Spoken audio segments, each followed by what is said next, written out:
Gangster ये शब्द ही ऐसा है कि हर किसी को अपील करता है, इसलिए हमारी फिल्मों में गैंगस्टर किरदार को खूब पसंद किया जाता है।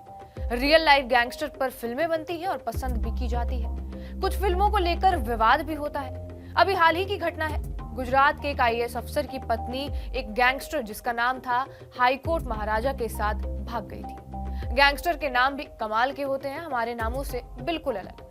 खैर, हम अमेरिका के उस गैंगस्टर की कहानी आपको सुना रहे हैं जिसके कारण अमेरिका को एफबीआई बनाना पड़ा था। अमेरिका में महामंदी का दौर था, लेकिन एक शख्स ने इस महामंदी में कई बैंक ही लूट डाले। हम बात कर रहे हैं जॉन डिलिंगर की।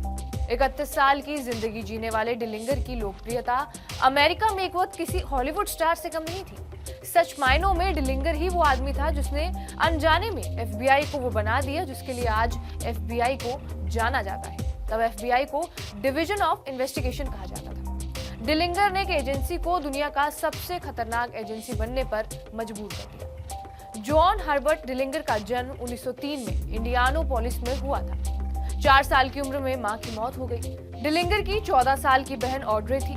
मां की मौत के बाद पिता ने उसकी बहन की शादी कर दी और डिलिंगर को बहन के साथ उसके मायके भेज दिया। बहन ऑड्रे का परिवार इतना बड़ा हो गया कि डिलिंगर को वापस अपने पिता के पास आना पड़ा। इधर पिता ने भी दूसरी शादी कर ली। शुरुआत में डिलिंगर स्कूली बच्चों को धमकाता था और एक छोटे से गिरोह का मुखिया बन गया था जो रेलगाड़ियों से कोयला चुराते थे। डिलिंगर की अपराध की दुनिया बड़ी होती जा रही थी। 20 साल की उम्र में डिलिंगर ने अपनी गर्लफ्रेंड को इम्प्रेस करने के लिए कार चुरा ली। डिलिंगर गिरफ्तार हुआ लेकिन भागने में सफल रहा। सजा से बचने के लिए डिलिंगर ने अमेरिकी नौसेना ज्वाइन कर ली, लेकिन डिलिंगर यहाँ टिक नहीं पा रहा था क्योंकि सेना के नियम कानून उसके लिए मुसीबत बनते जा रहे थे। उसने अपना जहाज छोड़ दिया। वापस वो इंडियाना लौटा जहां से उसने अपराध को ही अपना करियर बना लिया। इस बीच डिलिंगर नौकरी बदलता रहा और लड़कियां भी। साल 1924 में उसने 16 साल की लड़की से शादी की, लेकिन जिंदगी नहीं बदली। परिवार को पालना मुश्किल हो रहा था और कोई काम उससे हो ही नहीं पा रहा था। शादी के 6 महीने बाद डिलिंगर ने एक दुकानदार को अपने साथियों के साथ लूट लिया। डिलिंगर का मामला फिर कोर्ट पहुंचा। 10 साल की सजा हुई, लेकिन उसके दोस्त को महज 2 साल की सजा हुई। जज के इस फैसले ने डिलिंगर को पूरी तरह से अपराधी बना दिया। 1929 में पत्नी ने डिलिंगर को तलाक दे दी और डिलिंगर 9.5 साल के बाद जेल से निकला। लेकिन बाहर फिर महामंदी का दौर था। नौकरी पाना लगभग असंभव था क्योंकि योग्य लोगों की नौकरी जा रही थी और डिलिंगर के लिए तो ये तूफान जैसा था। जेल से छूटने के ठीक 1 महीने बाद 21 जून 1933 को डिलिंगर ने ओहायो में न्यू कार्लिसले नेशनल बैंक को लूट लिया। डिलिंगर को $13,000 मिले। अगले महीने डिलिंगर ने एक और बैंक लूट लिया। 22 सितंबर 1933 को वो गिरफ्तार हुआ। 2 जेल कर्मियों को गोली मारकर डिलिंगर भाग गया और एक बार फिर डिलिंगर एरिजोना में पकड़ा गया, लेकिन इस बार भी वो पुलिस को चकमा देकर भाग गया। पुलिस को उसने लकड़ी की गन दिखाकर बेवकूफ बनाया था और यहाँ से डिलिंगर शिकागो पहुंच गया। फिर मार्च 1934 में डिलिंगर की पुलिस से मुठभेड़ हुई थी और डिलिंगर अपनी प्रेमिका के साथ एक अपार्टमेंट में था। मकान मालिक ने ही मुखबरी कर दी। एफबीआई एजेंटों ने डिलिंगर को पैर में गोली मार दी और डिलिंगर इसके बावजूद भी फरार हो गया। डिलिंगर की कई बार पुलिस से मुठभेड़ हुई और इससे बचने के लिए उसने 1934 में $5,000 देकर प्लास्टिक सर्जरी तक करवाई। शिकागो में डिलिंगर की मुलाकात एक नाइट क्लब में पोली हैमिल्टन नाम की वेट्रेस से हुई। दोनों ने डेटिंग शुरू कर दी और इस वक्त तक एफबीआई ने उसको पकड़ने के लिए एक डेडिकेटेड फोर्स बना दी थी।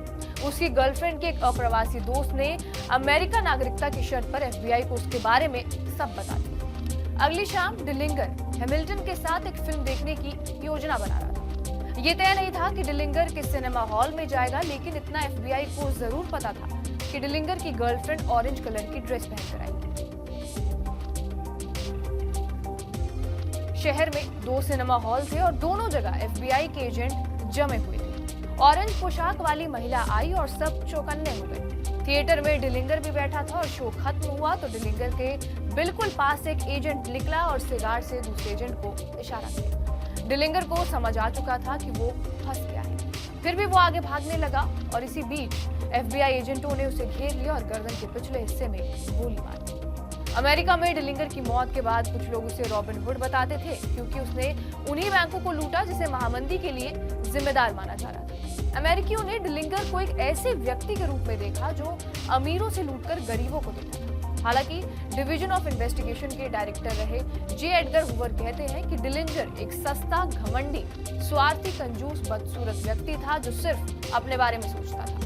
1994 में शिकागो ट्रिब्यून ने भी कुछ ऐसा ही रिपोर्ट किया था। डिलिंगर पर पब्लिक एनिमीज करके एक फिल्म है जिसमें उनका किरदार जॉनी डिप ने निभाया है। अब तक डिलिंगर पर 14 से ज्यादा फिल्में, कई किताबें और कई टीवी शोज बन चुके हैं। डिलिंगर को अमेरिका में पब्लिक एनिमी नंबर 1 कहा जाता है और वो अमेरिका का पहला सेलिब्रिटी गैंगस्टर भी था। बहरहाल इस कहानी पर आपका क्या कुछ कहना है, हमें कमेंट बॉक्स में जरूर बताएं। बाकी देश और दुनिया की तमाम बड़ी खबरों के लिए बने रहिए हमारे साथ TV9 डिजिटल पर।